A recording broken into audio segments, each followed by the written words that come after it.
Hey, good evening and welcome to the Rambling Chronic PK Show. It's been an interesting day. I was very sick this morning. I'm feeling a little bit better this afternoon, but as I was looking at Facebook, and there was a post on there that really bothered me, and I want to discuss that. It is very likely that during this drive you will hear the GPS spouting off directions. So if you do, just ignore it, because I usually do, and then I get lost anyway. Oh, it's a terrible joke. Good gracious. But anyway, it will go off because I'm very bad with directions, and even though I've been to this place about 5 times, I still can't remember how to get there. We are in a situation in the United States where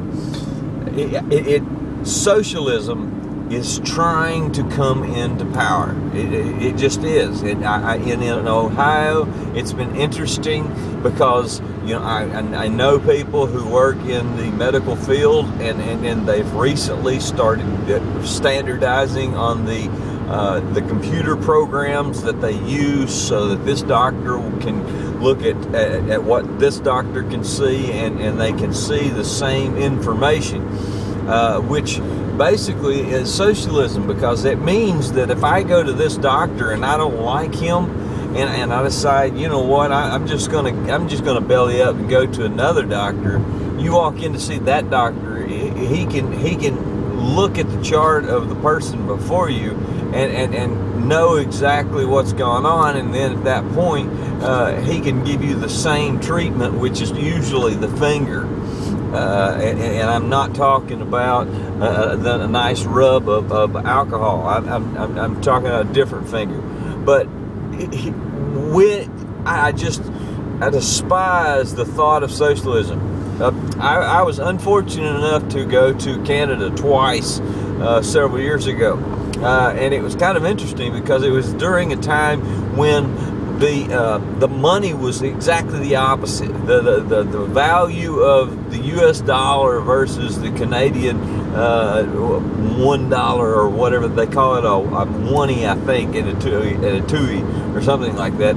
And but their $1, which was a coin, was exactly the opposite. So it was it was like having $2 in your hand when you had one, and so it just went nuts while I was there. I mean, it was great. It was like you had twice as much money as you really did in the United States, and so it was it was a lot of fun, is what it was, and so regardless, I got into this situation, and it was a lot of fun. But then I began to talk to them about their health care, and of course there weren't the laws weren't exactly the same as they are now across the border. So they were free to tell me anything they wanted to, and they did. And they said, okay, our company, our company, which we share the same company, but their branch of the company, it was different what they got as far as healthcare than what we got. And they were in a socialized medicine situation, so they could get into a situation where literally somebody like me, I'm bipolar, and where I'm headed tonight is I'm headed to a group, and the reason I go to group is not because I'm crazy, it's because I'm sane. It's because I want to go make sure that I'm doing the proper things to take care of myself and help others, and have others help me.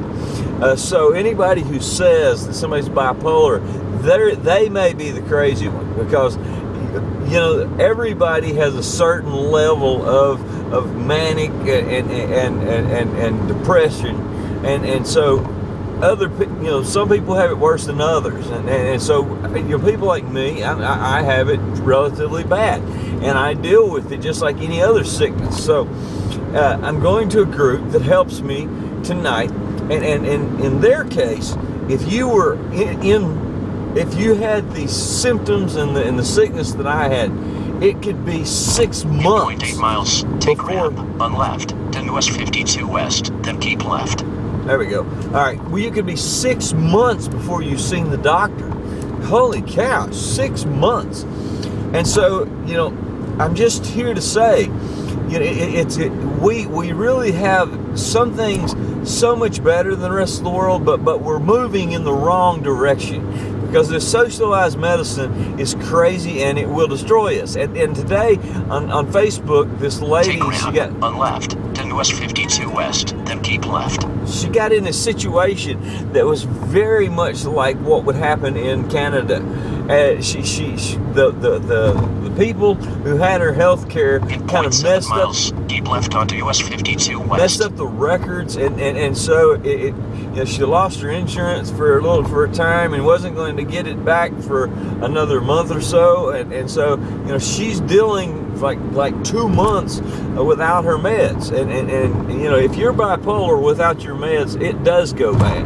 It's an unpleasant situation for everyone and everyone keep around left onto you. US 52 and west. So you don't want to go there, and so there was this whole list of people who were chiming in what to do, and I was one of them. But I had no real answer, because to me there was no real answer. You know, if I go without my meds, you know, I'm in trouble, and I've just always struggled with that. So it's a terrible thing. You know, you need to learn how to do it, and I feel like as a country and as these doctors, they should be teaching us how to do this and how to get off of these medications and onto things that are more I'll say drug oriented and more health oriented, so you don't get into situations where you're stuck on these medications. But they don't do that. They stick you in this zone, and they just make it where you're out of luck. So I really began to think about this, and I'm like, continue 3 miles, this then take exit is 74B on right, because this situation is going to lead us to a bad situation where we cannot get away from